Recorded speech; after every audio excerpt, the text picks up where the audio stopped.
Welcome to my channel ASV Gurukul. I am Satya. Om Sai Ram. We fall in front of Sai and take refuge on his feet. He treats all devotees alike. He doesn't know honor and dishonor, like or dislike. If we remember or surrender to him, he fulfills all our wishes. Today we are going to talk about the topic chapter 7 of Sai Satcharitra. The topic Wonderful Incarnation. Sai Baba knew all the yogic practices. He was well versed in the six processes, including Dauti, stomach cleaning by a moist cloth piece of linen, 3-inch in breadth and 22 and a half inch in length. Kanda Yoga, that is, separating his limbs and joining them again, and Samadhi, etc. If you thought he was a Hindu, he looked like a Yavan. If you thought him to be a Yavan, he looked like a pious Hindu. No one definitely knew whether he was a Hindu or a Mohammedan. He celebrated the Hindu festival of Ram Navami with all due formalities and at the same time permitted the sandal procession of the Mohammedans. He encouraged wrestling, the bouts in his festival. When the Gokulashtami came, he got the Gopal Kala ceremony duly performed, and on the Eid festival, he allowed the Mohammedans to say their prayers namaz in his masjid. Once, during a Muharram festival, some Mohammedans processed to construct a tazia or tabut in the masjid, kept it there for some days, and afterwards take it in a procession through village. Sai Baba allowed the keeping of the tabut for 4 days, and on the 5th day got it removed from the masjid without least compunction. If we say that he was a Mohammedan, his ears were pierced, that is, had holes according to Hindu custom. If you think that he was a Hindu, he advocated the practice of circumcision though according to Mr. Nana Sahib Chandorkar, who observed him closely, he was not himself circumcised. Article in the Sai Leela on Baba Hindu Ki Yavan by B.V. Dev, page number 562. If you call him Hindu, he always lived in the masjid. If Mohammedan, he had always the Duni sacred fire there and the following things which are contrary to Mohammedan religion, that is, grinding on the handmill, blowing the conch and bells, oblation in the fire, bhajan, giving of food and worship of Baba's feet by means of aragya, that is water, were allowed there. If you think that he was a Mohammedan, the best of Brahmins and Agrihotris, living aside their orthodox way, fell prostrate at his feet. Those who went to make enquiries about his caste were dumbfounded and were captured by his darshan. So none could definitely decide whether Sai Baba was a Hindu or a Mohammedan. This is no wonder, for he who completely surrenders himself to the Lord by getting rid of his egoism and body consciousness thus becomes one with him and has nothing to do with any question of caste or nationality.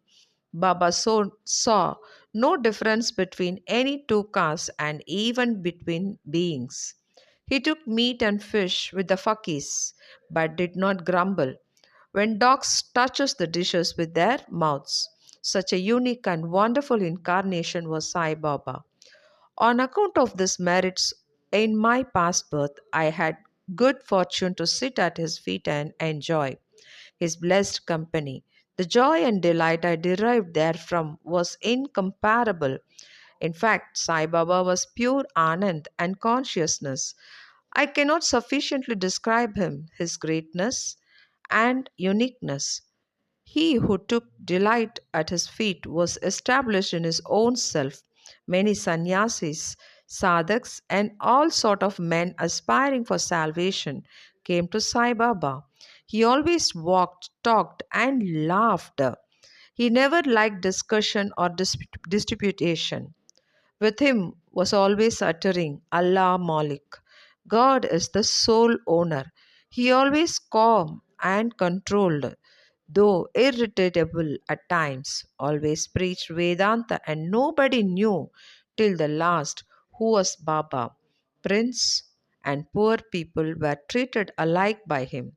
He knew the inmost secrets of all, and when he gave expression to them, all were surprised. He was repository of all knowledge. Still, he feigned ignorance. He also disliked honor.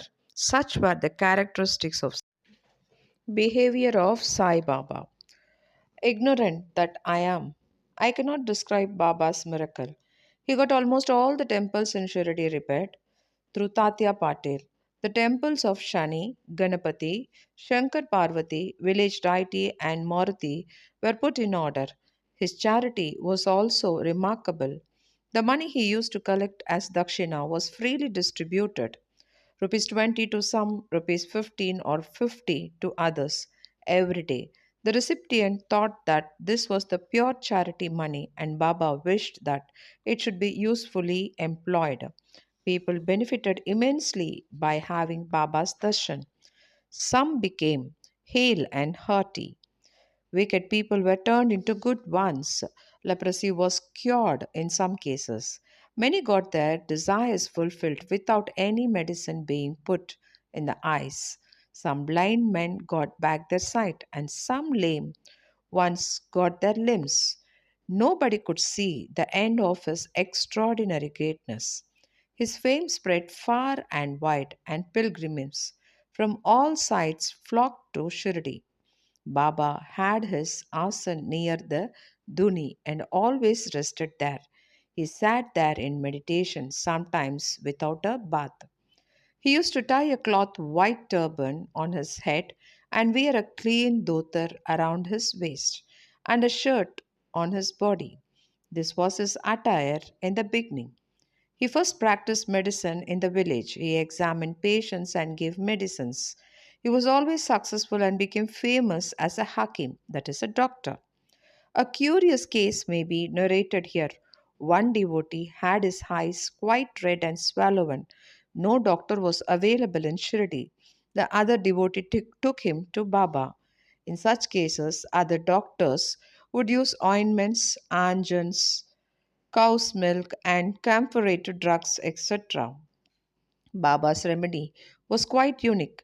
He pounded some biba, some carpus anacardium, that is, marking nuts, and made two balls of them and thrust them on his each eye of the patient and wrapped a cloth, a bandage around them. Next day, the bandage was removed and the water was poured over them. The inflammation subsided and the pupils became white and clear. Though the eyes are very delicate, the biba caused no hurt but removed the disease of the eyes. Many such cases were cured. This is only one instance in his regard. Baba's yogic practice. Baba knew all the process and practices of yoga. Two of them will be described here. Dauti Kriya, or cleansing the process. Every third day, Baba went to the well near banyan tree. At a considerable distance from the masjid, washed his mouth and had a bath. On one occasion, he was seen throwing up his intestine, cleaned them inside, outside, and placed them on a jam tree for drying. There are people in Shirdi who have actually seen this and who have testified to this fact. Ordinary dauti is done by a moist piece of cloth 3 inches broad and 22 and a half inches feet long. This piece is gulped down the throat and allowed to remain in the stomach for about half an hour for being reacted there and then taken out. But Baba's Dauti was quite unique and extraordinary. Kanda Yoga. In this practice, Baba extracted the limbs from his body and left them separately at different places in the masjid. Once a gentleman went to masjid and saw the limbs of Baba lying in the separate places. He was terrified. He first thought of running to the village officers and informing them of Baba being hacked to pieces and murdered. He thought that perhaps he would be held responsible as he was the first informant and knew something of the affair. So he kept silent. But next day, when he went to masjid, he was very much surprised to see Baba, hale and hearty as before. He thought that what he had seen the previous day was only a dream. Baba practiced yoga since his infancy, and nobody knew or guessed the proficiency he had attained in it. He charged no fees for his cures because became renowned and famous by the virtue of his merits, gave health to many poor and suffering persons.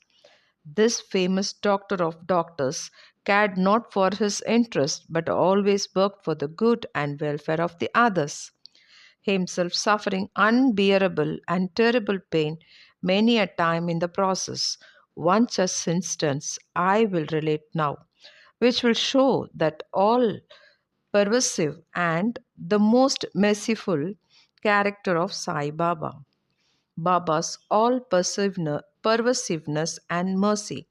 In the year 1910, Baba was sitting near the Duni on Diwali and warming himself. He was putting firewood into the Duni, which was burning brightly. A little later, instead of pushing logs of wood, Baba pushed his hand into the Duni. His arms were scorched and burnt. This was noticed by the errant boy Madhav and also by Madhavrao Deshpande, that is Shama. They at once ran to Baba and Madhavrao clasped Baba by his waist by behind and dragged him forcibly backward and asked, Deva, why you done this? Then Baba came to his senses and replied, the wife of a blacksmith at the some distance place was working the bellows of a furnace. Her husband called her. Forgetting that her child was on her lap, she got up hastily and the child slipped into the furnace. I immediately thrust my hand into the furnace and saved the child. I do not mind my arm being burnt, but I am glad the life of the child is saved. Leper devotee's service. On hearing the news of Baba's hand being burnt from Shama, Madhavrao Deshpande, Mr. Nana Sahib Chandorkar, accompanied by the famous Dr. Parmanand of Mumbai, with his medical outfit consisting of ointments, lint, and bandages, rushed to Shirdi and requested Baba to allow Dr. Parmanand.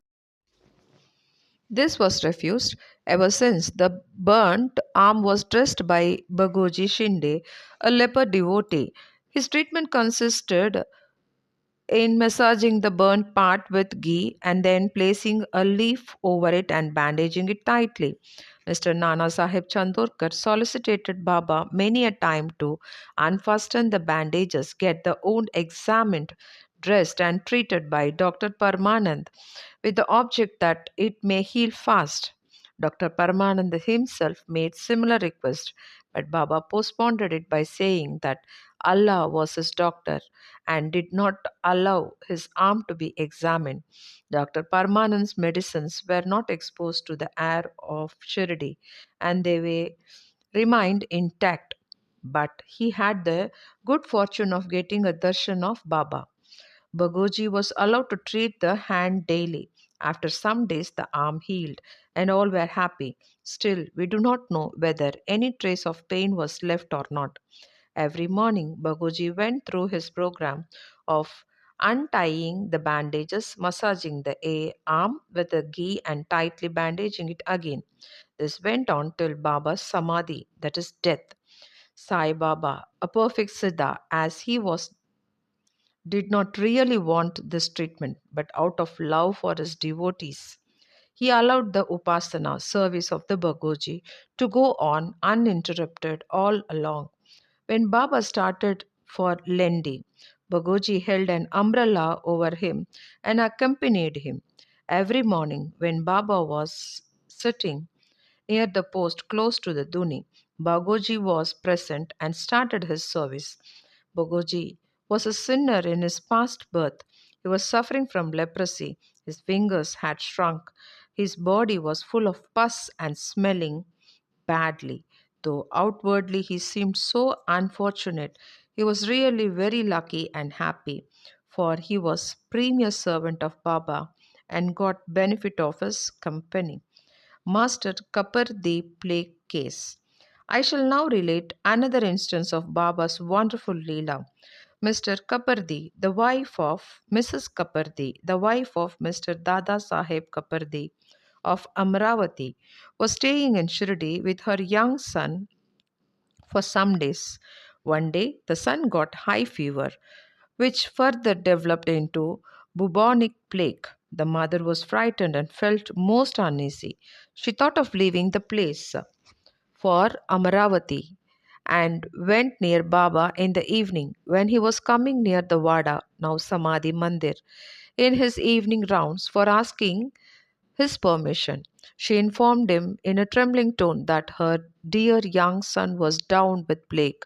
Baba spoke kindly and softly to her, saying that the sky is beset with clouds, but they will melt and pass off, and everything will be smooth and clear. So saying, he lifted up his kafni up to the waist and showed to all present forcefully for my devotees developed bulbs as big as eggs and added, "See how I have to suffer for my devotees. Their difficulties are mine." Seeing this unique and extraordinary deed, the people were convinced as to how the saints suffer pains for their devotees. The hearts of the saints is softer than the wax. It is soft in and out as butter. They love their devotees without any idea of gain and regret. Going to Bandarpur. I shall now close this chapter after relating a story illustrating how Sai Baba loved his devotees and anticipated their wishes and moments. Mr. Nana Sahib Chandorkar, who was a great devotee of Baba, was a Mamladar at Nand Darbar in Kandesh. He got an order of transfer to Bandarpur. His devotion to Sai Baba bore fruit as he got an order to go and stay at Pandaripur, which is regarded as the Bhuvaikunta, heaven on the earth. Nana Sahib had to take the immediate charge, so he left for the place without even writing or informing anybody at Shirdi. He wanted to give a surprise visit at Shirdi. His Bandarpur see and salute his Vintoba and then proceed further. Nobody knew of Nana Sahib departure for Shirdi, but Sai Baba knew all about this as his eyes were everywhere, omniscient. As soon as Nana Sahib approached Nimgam, a few miles from Shirdi, there was a stir in the masjid at Shirdi. Baba was sitting and talking with Mahalsapati, Appa Shinde, and Kashiram when he at once said, "Let us all four do some bhajan, and doors of Bandari are open. Let us sing merrily." Then they began to sing a chorus. The bhava of the song being, "I have to go to Bandaripur and have to stay on there, for it is the house of my Lord." Baba sang and the devotees followed him. After a short while, Nana Sahib came there and his family prostrated before Baba and requested him to accompany them for Pandharipur and stay with him there. This solicitation was not necessary as the devotees told Nana Sahib that Baba was already in the mood of going to Bandaripur and staying there. Hearing this, Nana Sahib was moved and fell at Baba's feet. Then, after getting Baba's permission, Woody, that is sacred ash, and blessings, Nana Sahib left for Pandaripur. There is no end to Baba's stories, but let me now stop here, reserving for the next chapter other topics such as importance of human life, Baba's living on alms, Baijabai service, and other stories. Sai going to Bandarpur. I shall now close this chapter after relating a story illustrating how Sai Baba loved his devotees and anticipated their wishes and moments. Mr. Nana Sahib Chandorkar, who was a great devotee of Baba, was a Mamladar at Nand Darbar in Kandesh. He got an order of transfer to Bandarpur. His devotion to Sai Baba bore fruit as he got an order to go and stay at Pandaripur, which is regarded as the Bhuvaikunta, heaven on the earth. Nana Sahib had to take the immediate charge, so he left for the place without even writing or informing anybody at Shirdi. He wanted to give a surprise visit at Shirdi. His Bandarpur see and salute his Vintoba and then proceed further. Nobody knew of Nana Sahib's departure for Shirdi, but Sai Baba knew all about this as his eyes were everywhere, omniscient. As soon as Nana Sahib approached Nimgam, a few miles from Shirdi, there was a stir in the masjid at Shirdi. Baba was sitting and talking with Mahalsapati, Appa Shinde, and Kashiram when he at once said, "Let us all four do some bhajan, and doors of Bandari are open. Let us sing merrily." Then they began to sing a chorus. The bhava of the song being, "I have to go to Bandaripur and have to stay on there, for it is the house of my Lord." Baba sang and the devotees followed him. After a short while, Nana Sahib came there and his family prostrated before Baba and requested him to accompany them for Pandharipur and stay with him there. This solicitation was not necessary as the devotees told Nana Sahib that Baba was already in the mood of going to Bandaripur and staying there. Hearing this, Nana Sahib was moved and fell at Baba's feet. Then, after getting Baba's permission, Woody, that is sacred ash, and blessings, Nana Sahib left for Pandaripur. There is no end to Baba's stories, but let me now stop here, reserving for the next chapter other topics such as importance of human life, Baba's living on alms, Baijabai service, and other stories. Sai